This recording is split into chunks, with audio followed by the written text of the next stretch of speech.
নমস্কার বন্ধুরা, লিপিকার রান্নাবান্না জানাই আপনাদের সাদর আমন্ত্রণ। আশা করি আপনারা সবাই ভালো আছেন, সুস্থ আছেন। আমি আপনাদের সামনে একটা নতুন চিকেনের রেসিপি নিয়ে এসেছি।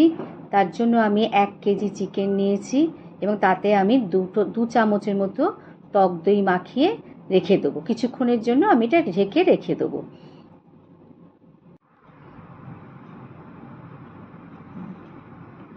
এবারে আমি 3টে পেঁয়াজ নিয়েছি।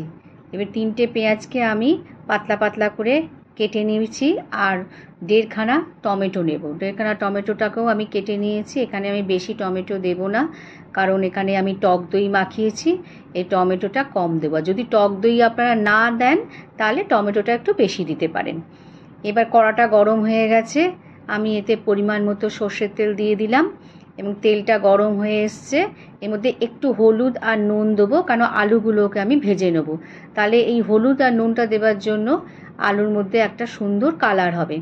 এবং আলুগুলো দিয়ে আমি আলুগুলোকে একটু লাল লাল করে ভেজে তুলে নেব।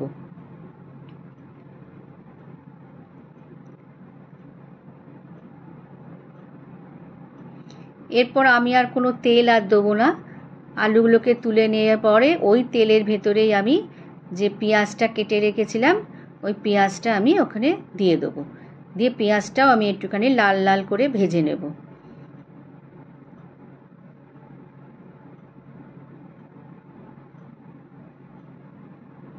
এই চিকেনটা তৈরি করতে খুব কম সময় লাগে এবং এটা খেতে খুবই ভালো হয়। এবার এই লাল লাল হয়ে যাবে পেঁয়াজটা যখন, তখন এর মধ্যে আমি টমেটোগুলো দিয়ে দেবো। একটু চিনি দেবো, কারণ পেঁয়াজটা একটু কালার হবে। তারপরে আমি টমেটোগুলো সব দিয়ে দেবো।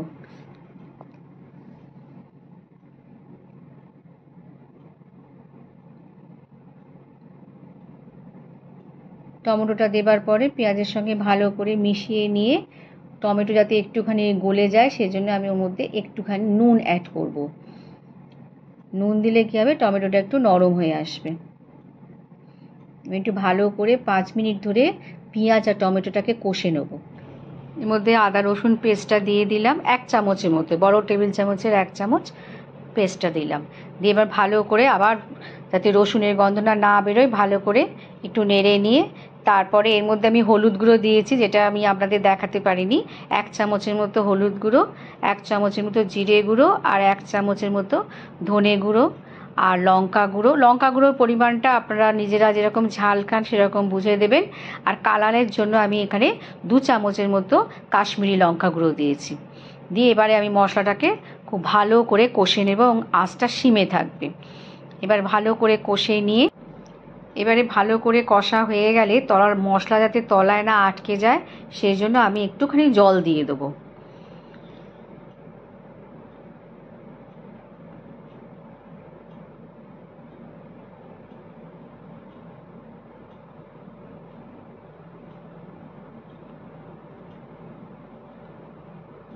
জল দিয়েও এটা আবার একটু ভালো করে 5 মিনিটের মতো নেড়ে নেব এবং এতে কি হবে, পেঁয়াজগুলো একটু গলে যাবে এবং বেশ মাখা মাখা হয়ে গেছে। এবার তেলটাও ছেড়ে দিয়েছে।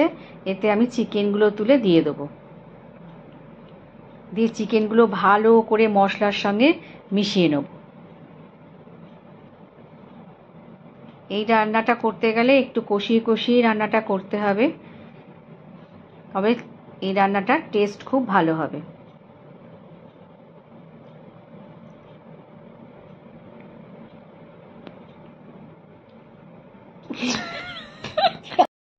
আমি এই চিকেনটাকে 10 থেকে 15 মিনিট ধরে শুধু কষিয়ে গেছি, যাতে চিকেনের ভেতরে ভালো করে মশলাগুলো ঢুকে যায়। এবারে যা পরিমাণ মতো একটু নুন দিয়ে দিলাম এবং নুন দিয়েও আবার ওটাকে নুনটার সঙ্গে ভালো করে চিকেনটাকে মিশিয়ে দিলাম।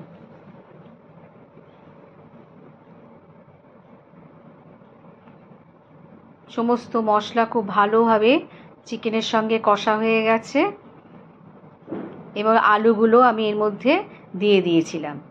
আলুগুলো দিয়েও আলুগুলোকে এর মধ্যে কষিয়ে নিলাম ভালো করে।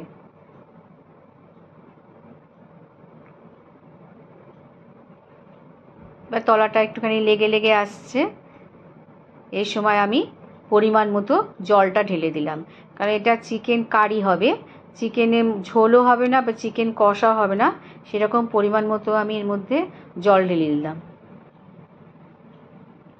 যাতে চিকেনগুলোও সেদ্ধ হয় আর আলুটাও সেদ্ধ হয়ে যায়। চাপা দিয়ে রেখে দিলাম। এবার 10 মিনিট অন্তর আমি একটুখানি খুলে খুলে কতটা জল আছে বা চিকেনটা কতটা সেদ্ধ হয়েছে একটু দেখে নিচ্ছি,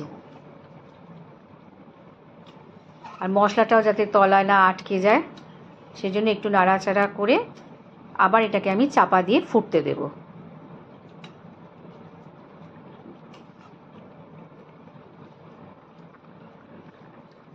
এরপরে একটু গরম মশলা দিয়ে দিলাম,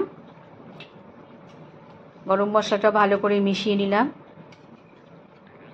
এবার অনেকটার মতোই গ্রেভি আছে, এই জন্য এটাকে আমি আবার চাপা দিয়ে দেবো।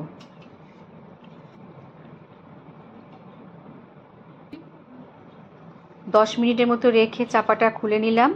চাপাটা খুলে নিয়ে আমি আরেকবার চেক করে নেব চিকেনগুলো সেদ্ধ হয়ে গেছে কিনা, আর মশলার গ্রেভিটাও মাখা মাখা হয়ে এসেছে। এর উপরে ধনে পাতাগুলো আমি এবারে ছড়িয়ে দেবো।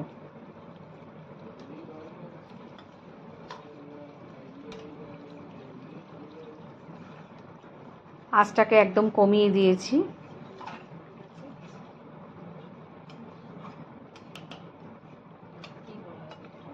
একদম গা মাখা মাখা হয়ে গেছে, আমার চিকেন কারি তৈরি হয়ে গেছে। এবারে আমি কিছুক্ষণের জন্য একটু চাপা দিয়ে রেখে দেবো, তারপরে আমি সার্ভিং বলে তুলে নেব। আপনারা বাড়িতে এরকমভাবে একবার বানিয়ে দেখবেন, এটা রুটি দিয়ে ভাত দিয়ে দুটো দিয়েই খাওয়া যায়।